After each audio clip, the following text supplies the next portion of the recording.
ఓం నమ శివాయ. మనం ఇప్పుడు బేలూరులో ఉన్న చెన్నకేశ్వర ఆలయానికైతే వెళ్తున్నాము. చూడండి, ఆలయం గోపురం అన్నమాట. ఇది ఎంత అద్భుతంగా ఉందో కదా. ఈ చిట్టి చిట్టి విగ్రహాలు ఇక్కడ అమ్ముతున్నారు. ఒకటి వచ్చి 150 అన్నమాట. నేనైతే ఒక విగ్రహం తీసుకున్నాను. బయట బేలూరు ఆలయం బయట అమ్ముతున్నారు ఇవి. ఇది గోపురము. ఇప్పుడు మనం లోపలికైతే వెళ్దాం.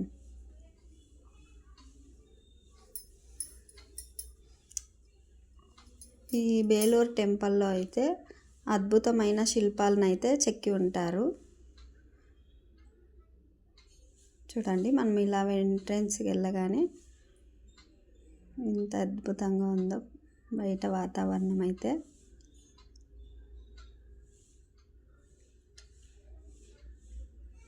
మేమైతే సాయంత్రం వచ్చామన్నమాట, అందుకే ఇలా ఉంది. ఇప్పుడు ఫుల్ టెంపుల్ చుట్టూ చూపిస్తాను చూడండి.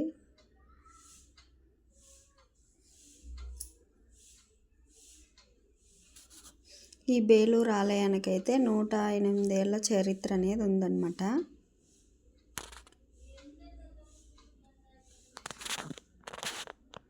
మనం ఈ ఆలయం చుట్టూ చూసుకుంటూ అలాగే ఈ ఆలయం విశేషాలు, శిల్పాల విశేషాలు, హొయసలాస్ నిర్మించిన ఆలయంలో తప్పకుండా చూడవలసిన ఆలయాలు 3. అందులో 3లో ఇది ఒకటి బేలూరు ఆలయం. 1117 సంవత్సరాల్లో తలకాడు సమీపంలో హొయసలాస్ మరియు చోళాస్ మధ్య యుద్ధం జరిగిందట. ఈ యుద్ధంలో హొయసలాస్ విజయం సాధించాడు. దీనికి గుర్తుగా బేలూరులో విజయనారాయణ స్వామి ఆలయాన్ని నిర్మించారు. ఇక్కడ ప్రజలు చెన్నకేశ్వర స్వామి అని పిలుచుకుంటారు. ఈ పేరే ఇప్పుడు స్థిరపడిపోయిందన్నమాట.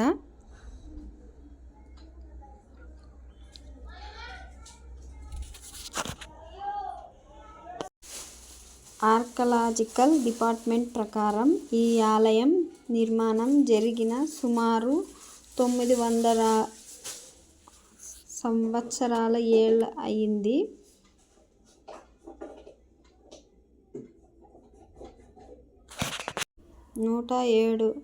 సంవత్సరంలో నిర్మాణం మొదలు పెట్టారు. 120లో పూర్తి చేశారు. ఈ ఆలయం నిర్మాణం చేయడానికి 103 ఏళ్ళు పట్టింది. 3 రాజులు నిర్మించారు. విష్ణువర్ధన్ మహారాజు మొదలుపెట్టి తన మునిమనవడు ఈ ఆలయాన్ని పూర్తి చేశాడు.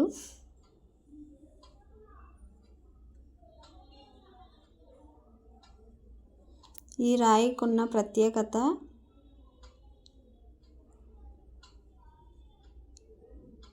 ఇంత అద్భుతమైన శిల్పాలను నిర్మించారు. ఈ ఆలయానికి 10 సంవత్సరాలకు ఒకసారి కెమికల్ ట్రీట్మెంట్ చేస్తారు. వానకు, గాలికి, ఎండకు ఈ శిల్పాలు డ్యామేజ్ అవ్వకుండా ఉండటానికి ఈ కెమికల్ ట్రీట్మెంట్ అనేది చేస్తారు 10 సంవత్సరాలకు ఒకసారి. ఈ ఆలయం మొత్తం మీద 10,000 పైగా శిల్పాలు ఉంటాయి. మనం చూడడానికి ఒక రోజు మొత్తం పడుతుంది.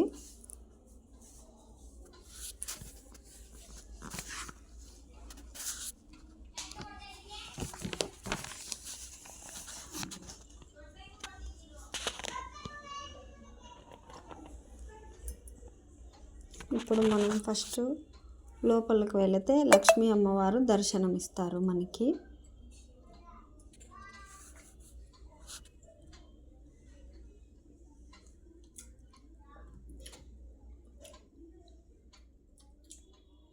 తర్వాత ఇక్కడ నాగమంటపం అనేది కనిపిస్తుంది మనకి.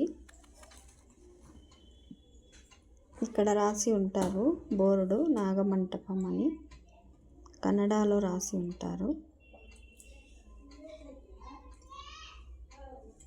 ఈ శిల్పాల గురించి తెలుసుకోవాలంటే మనము ఒక గైడ్ని చూసుకొని ఆయన ద్వారా మనం ఈ శిల్పాలను ప్రతి ఒక్కటి వివరిస్తారు ఆయన. అప్పుడు మనకి అంతా పూర్తిగా అర్థమవుతుంది. ఆ గైడ్ ఛార్జ్ 300 రూపీస్ ఒక్కరికి. అక్కడే ఆలయం పక్కలోనే ఉంటారు, మనం అడిగితే చెప్తారనమాట ఎవరైనా. ఈ ఆలయాల ఎంట్రన్స్లో చిన్న ఆలయాల మోడల్స్ అనేవి ఉంటాయి. ఇక్కడ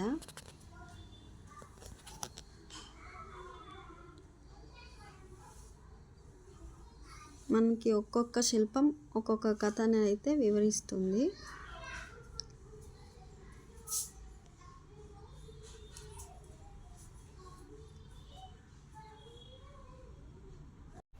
ఈ శిల్పాలు అయితే చాలా చాలా అద్భుతంగా ఉంటాయి. మనకి ఇక్కడ చూడడానికి ఒకటి మించి ఒకటి ఉంటుంది.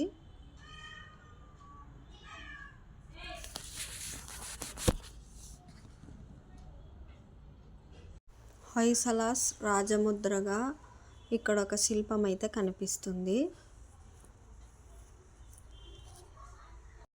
ఒక బాలుడు సింహాన్ని చంపుతున్న సింబల్ అనేది కనిపిస్తుంది ఇక్కడ మనకి. అలాగే ఇక్కడ నరసింహస్వామి హిరణ్యకశిపుని చంపుతున్నట్టు, పేగులు తీసి మెడలో వేసుకుంటున్నట్టు ఇక్కడైతే కనిపిస్తుంది మనకి.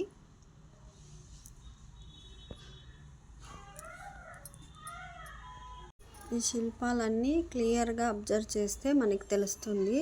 మన దశావతారంలో మహావిష్ణువు అవతారాలన్నీ ఇక్కడ ఉంటాయన్నమాట. మత్స్య అవతారం, కూర్మ అవతారం, వరాహ అవతారం, ఇలా అన్ని అవతారాలు ఇక్కడ ఉంటాయి.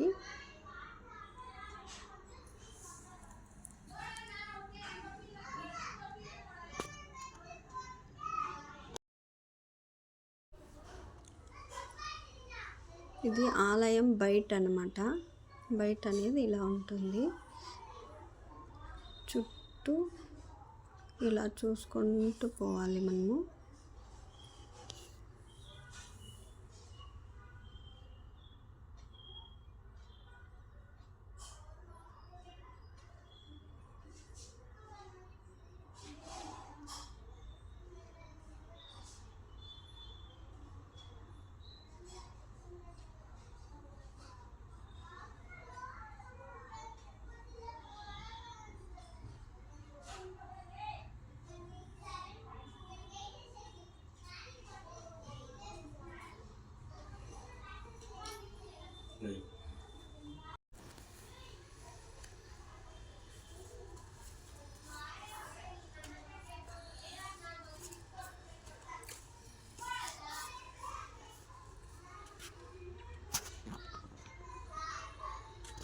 ఇప్పుడు మనం మెయిన్ టెంపుల్కి లోపలికి అయితే వెళ్దాము.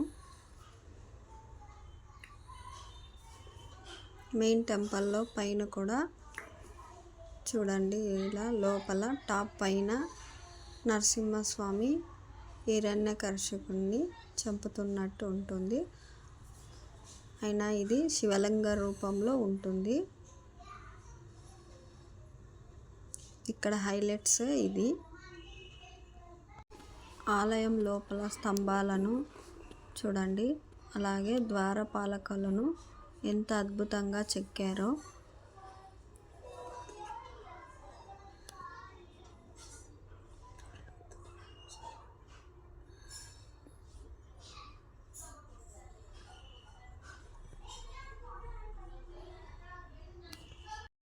ఈ క్షేత్ర పురాణం ఏమిటంటే, భస్మాసురుడు సంహరించేందుకు విష్ణుమూర్తి మోహిని అవతారం ఎత్తింది ఇక్కడే. ఈ ప్రదేశంలో భస్మాసురుడు సంహరించబడ్డాడు. ఈ క్షేత్రంలో పురాణం వల్ల ప్రతిరోజు స్వామికి మోహిని అలంకారం చేస్తారు. ఇక్కడ ఉన్న విష్ణుమూర్తి విగ్రహం, ఈ మూర్తికి ప్రతిరోజు శ్రీ అలంకారం చేస్తారు. ముక్కు పుడక, తాళి, వడ్డానం, గాజులు, కడియాలు, బొట్టు, చీర, ఇలా ఇవన్నీ పెడతారు. పెట్టి ప్రతిరోజు మోహిని అలంకారం చేస్తారనమాట. ఒకరోజు అలంకారం 8 గంటలు పడుతుంది. బేలూరు చెన్నకేశ్వర ఆలయం ఇక్కడే నిర్మాణం అనేది జరిగిందనమాట. ఇక్కడ కనిపిస్తున్న స్తంభం ఇక్కడ కనిపిస్తున్న స్తంభం కొంచెం విచిత్రంగా ఉంది కదా. ఇందులో 2 విశేషాలు ఉంటాయి. ఈ స్తంభం గతంలో గిర్గిర్ అని తిరిగేది. దీని కింద బేరింగ్ సిస్టమ్ పెట్టారు. ఎందుకు అలా పెట్టారంటే ఈ స్తంభాన్ని క్షీరసాగర మదనం ఇక్కడ చెక్కారనమాట. ఈ స్తంభం కింద చూస్తే క్షీరసాగర మదనం చెక్కి ఉంటుంది.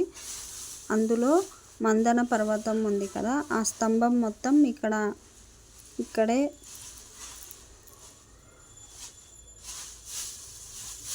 జనం తిప్పి పాడు చేశారు. ఇందులో అడుగడుగున శిల్పాలు చెక్కి ఉంటారు.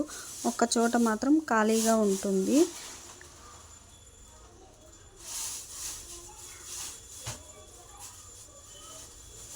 ఆ కాలంలో జక్కన్నాచార్యులు లాంటి శిల్పులు ఆలయంలో మొత్తం శిల్పాలు చెక్కి ఒక్కచోట మాత్రం ఖాళీగా వదిలిపెట్టారనమాట. ఫ్యూచర్లో ఎవరన్నా మాకన్నా గొప్ప శిల్పాలు చెక్కే వాళ్ళు వస్తే ఈ ఖాళీలో చెక్కమని చెప్తూ ఆ ఖాళీ ప్లేస్ అనేది వదిలిపెట్టారనమాట.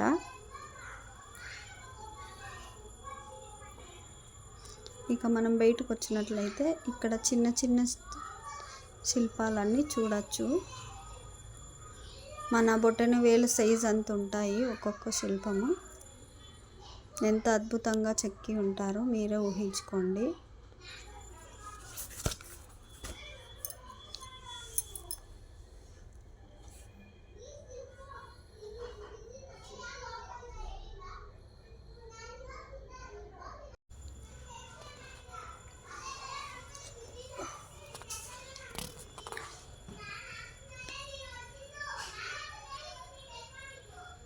ఈ ఒక్కొక్క శిల్పాన్ని చూసుకుంటూ ఆశ్చర్యపోతున్నాడు మా బాబు. అయితే పైనున్న శిల్పాలను కూడా చూస్తున్నాడు.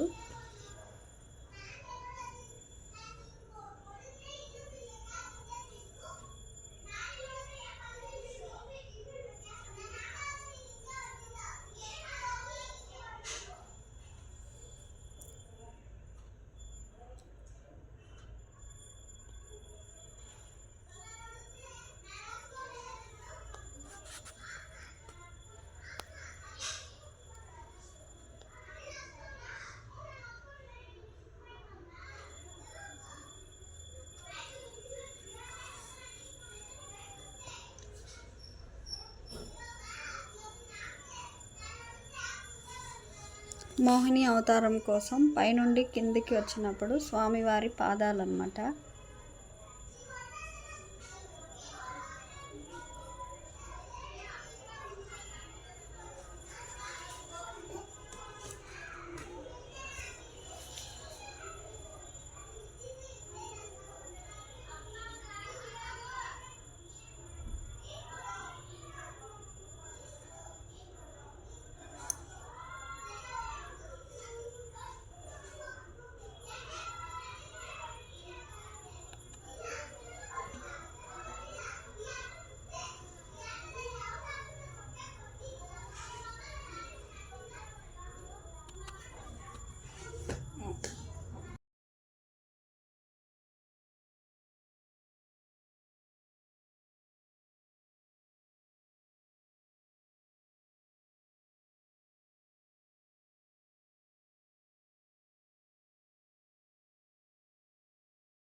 ఇక్కడ ఆలయం పక్కలో బయటకు వస్తే ఇక్కడ మనకి పెద్ద తేరు కనపడుతుంది.